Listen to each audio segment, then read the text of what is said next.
ევროკავშირის წევრი ქვეყნების პირველმა დიპლომატებმა მოსკოვს მნიშვნელოვანი გზავნილი გაუგზავნეს. ლვივში ჩასულმა ლიდერებმა ხელი მოაწერეს დეკლარაციას და პოლიტიკური მხარდაჭერა გამოუცხადეს სპეციალური ტრიბუნალის შექმნას ვლადიმერ პუტინის და უკრაინაში სამხედრო დანაშაულის სხვა ჩამდენი პირების გასასამართლებლად. ტრიბუნალის შექმნისთვის საჭირო სამართლებრივ ინსტრუმენტებზე ტექნიკური სამუშაოები უკვე დასრულებულია. ლიდერები მას ფორმალურ სახეს მომავალ კვირას ლუქსემბურგში დაგეგმილ მინისტერიალზე მისცემენ. ამას გარდა უკრაინა ევროკავშირისგან სამხედრო წარმოებისთვის 1,9 მილიონ ევროს მიიღებს. ამის შესახებ კაია კალასმა გამოაცხადა, რომელმაც მოსკოვში მყოფ ევროპელ ლიდერებსაც მიმართა და აგრესორის გვერდზე დგომისთვის გააკრიტიკა.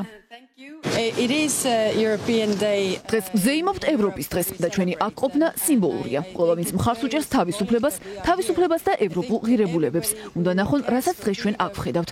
ნამდვილად არ მისმის, როგორ შეგიძლია დადგე იმ ადამიანის გვერდით, რომელმაც გადაწყვიტა აქ ჯარისკაცების გამოგზავნა სხვა სამხედროების დასახოცად. ამას მოყვა სიკვდილი და ტანჯვა, რომელიც საერთოდ არ იყო საჭირო. ჩვენ აქ ვიმყოფებით მნიშვნელოვანი გადაწყვეტილებებისთვის. პირველ რიგში ესაა მილიარდი евро, რომელსაც ვაძლევთ უკრაინას თავდაცვითი წარმოებისთვის და ასევე მნიშვნელოვანი სიგნალია სპეცტრიბუნალის შექმნა აგრესიის დანაშაულებისთვის. ეს ნიშნავს, რომ დაუსჯელი არავინ დარჩება, ლიდერებიც კი. მომავალ კვირას იქნება გადაწყვეტილება მიღებული მინისტერიალზე ანდრი სიბიჰას თანდასწრებით. მას გადავცემთ ოფიციალურად დოკუმენტებს სპეცტრიბუნალის შესაქმნელად. შეიძლება უცნაურად მოგეჩვენოთ, რასაც ახლა ვიტყვი, მაგრამ რომში პრეზიდენტების შეხვედრის შემდეგ და შეიძლება ამას პაპ ფრანცისკეს სიკვდილის შემდგომი სასწაულიც დავარქვათ, ქვეყნებს ბევრად ნაკლები ნდობა აქვთ რუსების მიმართ. ასე რომ ეს მნიშვნელოვანი ნაბიჯია. პრეზიდენტ ტრამპმაც კაფეოდ თქვა, რომ რასაც რუსეთი ამბობს, ის სინამდვილეში არ ხდება.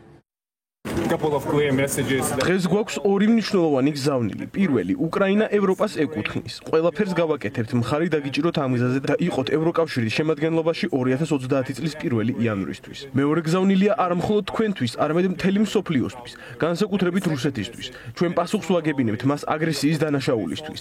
ეს კრიტიკულად მნიშვნელოვანია, რომ აღარ განმეორდეს. ჩვენ მეორე მსოფლიო ომის შემდეგ ეს შანსი ხელიდან გავუშვით. ახლა უნდა გავაკეთოთ ჩვენი ქვეყნების და კაცობრიობის მომავლისთვის. ევროპის დღე უკრაინამ ევროპელ მეგობრებთან ერთად აღნიშნა. მოკავშირეების გარემოცვაში იყო ვლადიმერ პუტინიც. 9 მაისის აღლუმზე მის სტუმრებს ევროპიდან ალექსანდრ ვუჩიჩსა და რობერტ ფიცოს ბალტიის ქვეყნებად არ გაუხსნეს, რის გამოც გრძელი მარშრუტით ისარგებლეს. რობერტ ფიცოს სპორტს მოსკოვში ჩასასვლელად საჰაერო სივრცე საქართველომ დაუთმო.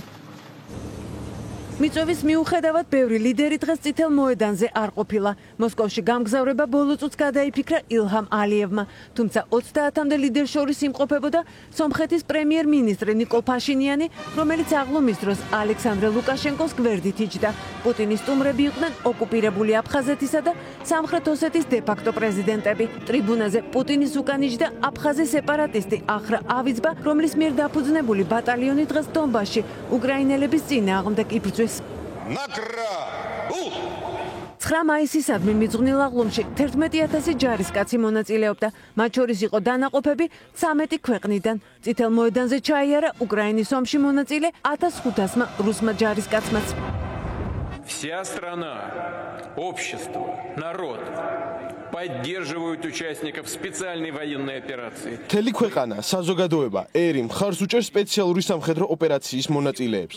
ჩვენ ვამაყობთ მათი სიმამაცით და სიმტკიცით, იმ სულისკვეთების სიძლიერეს, რომელსაც ყოველთვის მხოლოდ გამარჯვება მოჰქონდა. ჩვენ გვახსოვს მეორე მსოფლიო ომის გაკვეთილები და არასდროს დავთანხმდებით მასთან დაკავშირებული მოვლენების დამახინჯებას, ჯალათების გამართლების მცდელობას და ნამდვილი გამარჯვებულების მიმართ ცილის წამებას. სიმართლე და სამართლიანობა ჩვენს მხარესაა. აღლუმში არ მონაწილეობდნენ ოკუპანტების მხარეს მებრძოლი ჩრდილო კორეელი ჯარისკაცებიც. მედით ვრცელდებოდა ცნობები, რომ წითელ მოედანზე მათი დანაყოფიც იქნებოდა წარმოდგენილი. თუმცა აღლუმის დასრულების შემდეგ ვლადიმერ პუტინი ჩრდილო კორეელ ოფიცრებთან პირადად მივიდა და კურსკში უკრაინელების წინააღმდეგ ბრძოლაში დახმარებისთვის მადლობა გადაუხადა.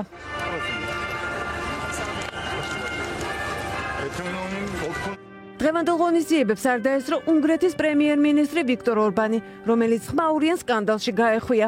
უკრაინის თანამედროვე ისტორიაში პირველად უნგრეთის სამხედრო დაზვერვის ჯაშუშური ქსელი გამოავლინეს, რომელიც უკრაინის საზიანოდ აგენტურულ საქმიანობას ეწეოდა.